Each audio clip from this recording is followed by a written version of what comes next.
Hey, yo, it's your boy Los. Let's get it. Redneck Sauce. Once upon a time before England became New England, before the war on drugs, man, the government made us kingpins. Poor white people in Britain were causing problems. The dregs of society, vagrants or what they called them. Couldn't own land nor easily understand the European brand, so then what should we do to solve them? Questions at hand that Richard Hakluyt was standing in front of the Queen of England, offering a new plan. This is 1548, and he would go in and state that British colonization should never be a debate. We should send all the poor white ignorant to the wasteland, referring to America. Why should we not disgrace them? We hate them. They'll bring the British culture as downfall. They have no class, so why should they stick around, y'all? The aristocrats would agree, so they loaded them on boats and then promised them they'd be free.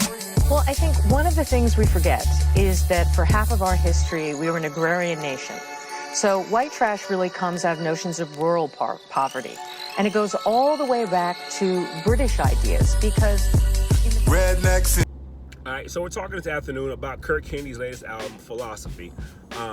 Dope way of way he spelled it, how he put the whole actually album cover is really dope. Actually, I was really impressed by that. It was really creative. But I want to say this before I get started: if Curt Kennedy isn't in your top, I'm gonna say 25. If he isn't in your top 25, top 30 of MCs of all time, right? I'm gonna say your hip hop or your knowledge of hip hop or understanding of how hip hop works is whack. You should probably stop talking about hip hop because you obviously don't know hip hop. To say that he's not, Curt Kennedy is a monster. I think he is by far one of the most creative guys in the game right now. One quick second. No mail. All right, he's probably one of the most creative MCs in the game. The Lord has definitely blessed him with the gift of seeing what the culture needs and finding ways to lyrically dive into the need of the culture and give back what's necessary, and not just necessary, but the tool necessarily to fight whatever's coming to attack the culture or to attack civilization as a whole. Really, I view this, and this is me being corny. It's like visualize a guy sitting in a skyscraper with windows all around and overlooking the city, right? And they can see like the corniness or some wicked evil, whatever is coming to approach the city with the hope of destroying the city. And Curt Kennedy is kind of dude who sees that. It's like, yo, the culture needs an album that's going to help them fight towards what's going on. I say that based off of one of my favorite albums from him, and probably one of my top 10 albums of all time, Not Guilty. My first time hearing about Curt Kennedy was on this album here, actually. He dropped this out. Well, I heard it. I don't remember sure when he actually dropped it, but I heard it in 07-ish. 06, 07 is when I first heard the album. Yeah, 06, 07. And it was just a phenomenal album. And it was funny because it's basically, for me, it was an introduction to the covenant theology and just introduction to Wayne Grudem, just a bunch of dope theologians that are just still phenomenal to this day in their own way. And Curt Kennedy just I think him and Evangel and a couple other cats on the album. There's a lot of cats, but I think Debo was in it, but Bebo, yeah, he's on that. But yeah, it's just a dope album he put together. I think it did a great job of educating the culture as well as making your head bob. And I felt it came at a great time around the same time where E. Mason put a comment out basically about how theology is now considered sexy amongst the urban community, right? And so I felt as if Curt was seeing how theology was growing, right? How theology was now becoming acceptable amongst the urban youth. And so he just entered in at a perfect time and just fed the youth with just some dope theology and just some dope production, dope lyrics. I think he just did a great job, man. We got C4 and we got the appendix. I think those dropped perfectly right around the time when the whole Black Lives Matter as well as the soul was I forgot, you know that one crew. around that time there where Black Power was coming back and being woke, and all that there was being said, and cats were just saying stuff, right, without really knowing what they were saying, and was running really fast with this thought process about what it means to be black and what the white man has done and so on and so forth. And I just think that Curt entered in with those two albums there at a great time and just gave us great tools to fight. I was just talking to a couple cats the other day. We were talking, it was Black History Month, and so we were talking about one of my guys tried to come in and just attack the white man, how the white man just came and snatched us up. And I remembered a line that Curt said on the album about we were kings and we were warriors and we were this, we were that. You gonna mean to tell me that them dudes came over and just snatched us up with no fight at all? Come on, man. Nah, man, we sold ourselves out. Our people sold us out to them people. And it was just a dope album, just a lot of tools, a lot of information to help fight against a wicked culture. And so this album here is just the same, just another beautiful album that you can use to soak in beautiful lyrics, dope production, at the same time education and knowledge that help you fight extremely wicked culture. This album here is pretty much centered around the whole alphabet gang as they're trying to take over the whole homosexual LGBTQ plus now, I don't know, but from a track 1 to track 20 is well, not all the tracks, but for the most part, the narrative in this album here is really painting a picture of how the enemy, meaning Satan, has come in, has done his best to create a culture where homosexuality is seen as okay, and following the ways of God as far as one man, one wife is seen, one man, one wife is seen as the negative or the bad thing to do, right? Track 1 starts off with him and Strat. Now, I'm gonna say this, I'm gonna catch flack for this, and that's fine. I'm a huge Strat fan. Strat dropped his 2 albums. I was rocking them so hard that on Reform Bars, Facebook.com/ReformBars, one of the cats, my homie Sam, was like, yo, all you do is talk about Strat's album. And I'm like, cause it's dope.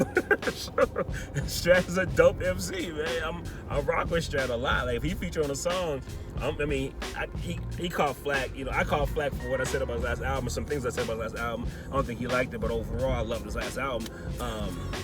And the album before that, and every feature he's been on, Romans, yeah, Flack Strat is a dope dude. But he's on the album. I'm a fan.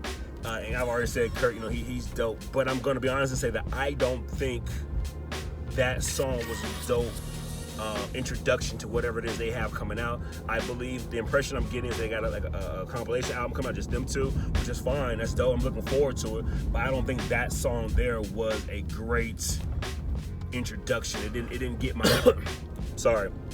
it didn't get my mouth watering and ready for what's coming next because of this here. Now, the production of the song was dope, and I think the lyrics were okay, was cool, but it just didn't do it for me. I'm just straight with you. It didn't do it for me. It was okay. It was all right, but I think I kind of expected more from them.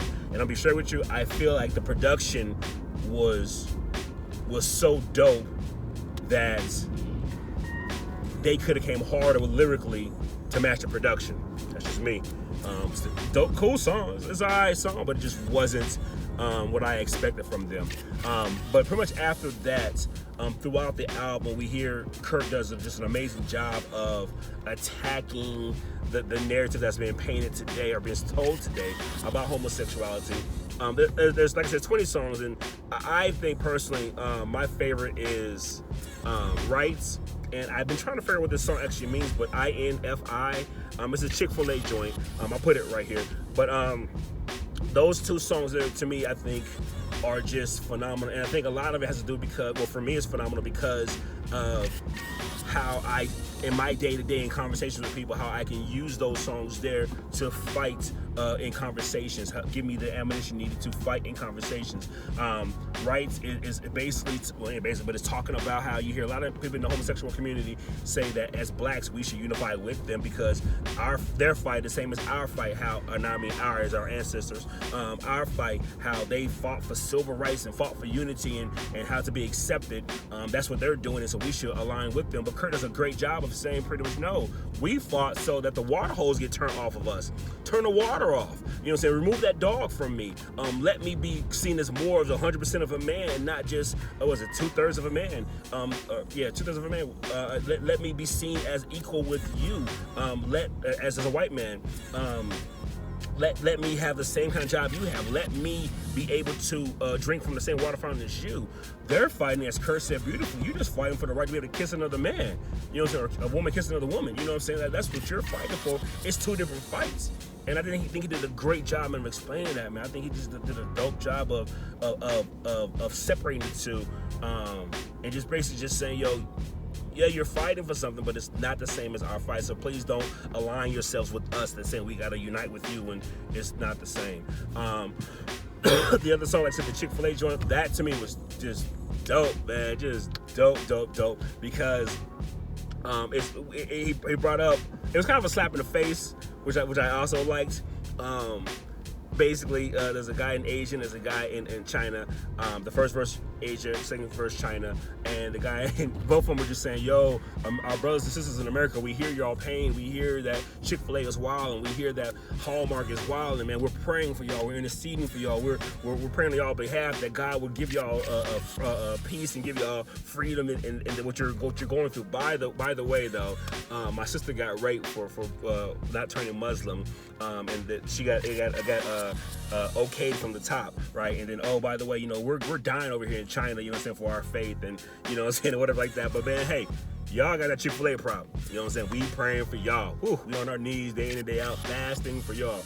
Man, I heard that song and I smiled and I laughed, but I was just more of a, man, praise God, like that truth was needed. Like our suffering it fails in comparison to what our brothers and sisters are doing overseas. Don't get me wrong, I'm not saying we don't go through what we go through, but I'm saying in the great scheme of things, and when you look at what we go through, it is nothing compared to what they go through for their faith. Like we can freely, like I'm freely on YouTube talking about the glory and the beauty of God, speaking through an album. Like over there, you can't do that. You can't even have church in your home without possibly someone snitching on you, and you know what I'm saying, you dying from that. You know what I'm saying? There's a freedom we have here, and I think Curt did a great job of just basically letting us know that we take advantage of that. And I love that. I pretty much go to them two songs there quickly. Song called Hollywood. I think he did a dope job with Hollywood as well.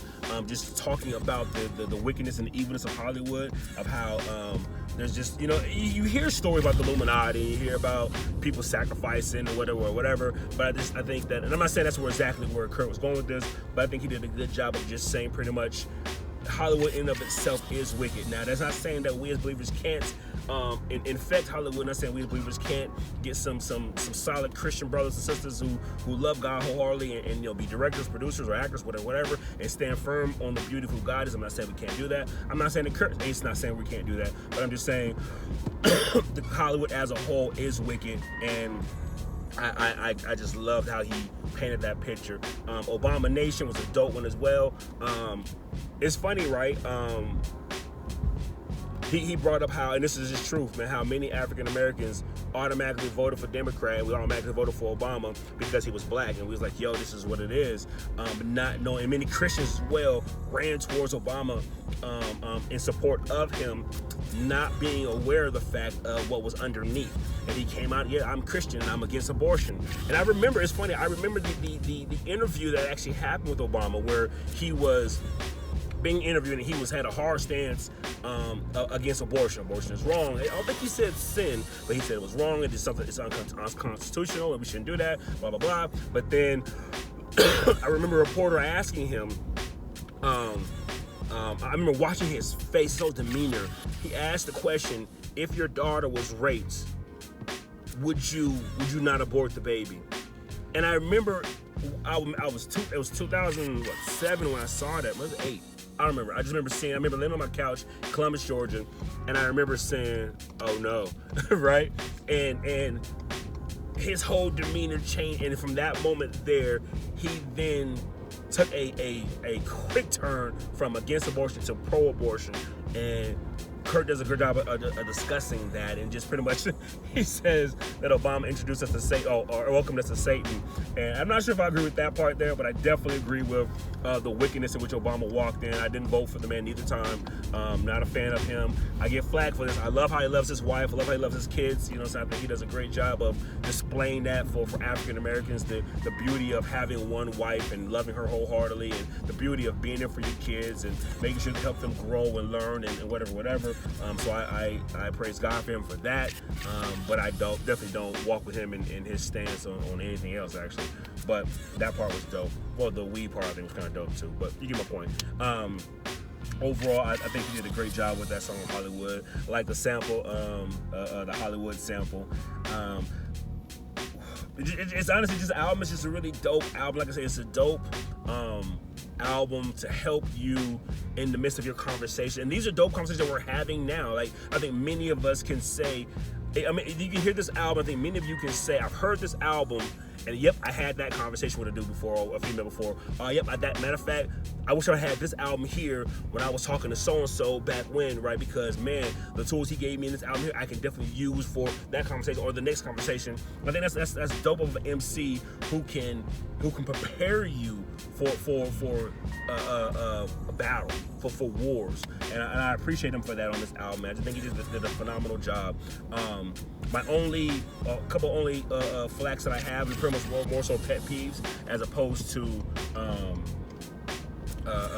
overall negative thing to say about it. I think the album is too long. Like I said, the same thing on the appendix, man. It's so much meat, man. So much meat, so much information. But I think 20 songs, and I'm not gonna say he repeated everything throughout the 20 songs, but for me personally, I felt like after track 12, like, yo, we got you, bro. Yeah, thank you so much, man. You did your job. Praise God for you. You know, so you can stop now. Nope, got 8 more songs, and it's pretty much around about the same thing. My Jesus was, and I'm not saying that, but the song called, is it My Jesus or Your Jesus? I think it's My Jesus. I'll put it right here. But basically attacking, like, this is what I view Jesus to be, and how I see Jesus, how Jesus should be as according to how I see things. And he walked through, was like, no, your perspective of Jesus is man-made. This is what the biblical Jesus looks like. This is what your Jesus looks like, and there's 2 different Jesus. And I love that. I found myself just bobbing my head to that joint there. One thing I really, I'm gonna go back to, so I didn't like the 20 tracks. I think he could have did a great job with just 12, and put the other 8 on a different album or whatnot or whatever. But it's whatever. That's just my personal thing. The song, my 2 favorite songs, so Rights and the ChickfilA song. He does this thing, man, that annoys the crap out of me, man. DJ Pushes do this with Result, as well as what's the boy name? New York DJ. I forgot his name. I promise you I had this whole time. I'll put it here if I don't remember it. What's his name? So sorry. Anyways, do this thing where when the song is going dope, right, and like the rapper say somehow like, oh, and he will stop the track in the middle of the song and be like, yo, did you hear that? Yo, he killed it, bro. That was what? Yo, I hate that, man. That is so annoying to me when a DJ does that, right? And Curt did it on my 2 favorite songs. So on Rights, I felt like he did something that annoyed me. Also, I hate it when cats say, like, yo, when they're talking to themselves in third person, like, yo, you killing it, son, you killing it. That's my job. Let me as the consumer, let me say, you know what I'm saying, you killing the game, or you don't you tell me that you're killing the game, you know what I'm saying, that you're on it. No, give me the privilege of the opportunity of saying, yo, son, you killing it. And I hated the fact that he took that from me. And he said, like, yo, you killing it. We gotta speak. Twitter gotta get hyped. I actually prefer the laid back version of it, because it allowed me to actually hear everything he's saying, and then to enter in is like, yo, yep, I'm feeling that. Then when he got hyped, I still liked it, but I just didn't like it as much, and I just felt like, yo, should have kept like it was. And also, I hate the fact you split it up like that. Just pet peeve, mad annoying. And the ChickfilA joint, the first 2 verses, I love that song. The rest, like, I let it go. I just, you know what I'm saying, it got kind of, I don't know, got kind of cornered in me after that. I was just like, yo, this is whack. But I like the first half though. The first half was dope, but when he did the whole switch up thing, whatever, I was like, I'm done. It just, I don't know, I lost taste for it. But that's just me though. I don't like that. I don't like when, like, let me stay, man. Let me live, man. Let me stay where I'm at, man. Let me finish eating like I'm eating. Don't move the plate for me. Give me something different. Eat at the same. No, man. Let me finish this right here, man. I hate that. That's just me though. But something he did on his album though that I really loved, man, really liked, and I've been holding this analogy in for a minute, and I've been waiting for an album that I can say this on, right? I think I said before about being beautiful marriages, right? Production and the lyrics, right? To me, what makes a dope song or dope album is when it's hard for you to separate the two, right? Dope lyrics, dope production. For me, this is just me personally, right? When I hear a song and I can point out the lyrics was dope, but the production was whack. Or if I can say the production was dope, but the lyrics was whack, right? That to me is a whack song. But when I'm hearing a song and the production is dope and the lyrics is dope, but I'm able to zero in on what's necessary and not be distracted by the lyrics being more doper or the production being doper, to me that's what a beautiful marriage is. And I think the production on this album, top to bottom, was beautiful. I think this album as a whole, top to bottom, was a beautiful, beautiful album. And I really enjoyed this album. And I have to say, Not Guilty is my favorite album. I forgot the Latin word, my bad. He gonna repeat that, that's cool. Was my favorite album, and this here is my second favorite album of his. I think it just dope, man. I think he did a great job of conveying the message of how dope God is, how God's truth is dope, and how basically, real talk, homosexuality is a sin. You know what I'm saying? It's not God honoring. Lord is not pleased with this, and we should not be adding ourselves in the conversation because you're not like us. We're not on the same fights. It's two different fights, and I think he did a dope job, man. I'm very much impressed with this album. Like I said, a few little, knickknacks that I don't care for, but just overall, collectively, very much impressed, man. And thank you, bro, for the necessary tools, right, that we would use and need to convey and can fight in these arguments that are definitely going on daily. I would definitely encourage everybody to go cop this album, man. For you wasting, you can't stream it, so there's that. But I think it's on YouTube, which is strange in of itself. You can't stream it, but you can listen to it on YouTube. Okay, but yeah, it's a dope album. Dope album. Salute, bro. Go cop that. All right, y'all. Grace.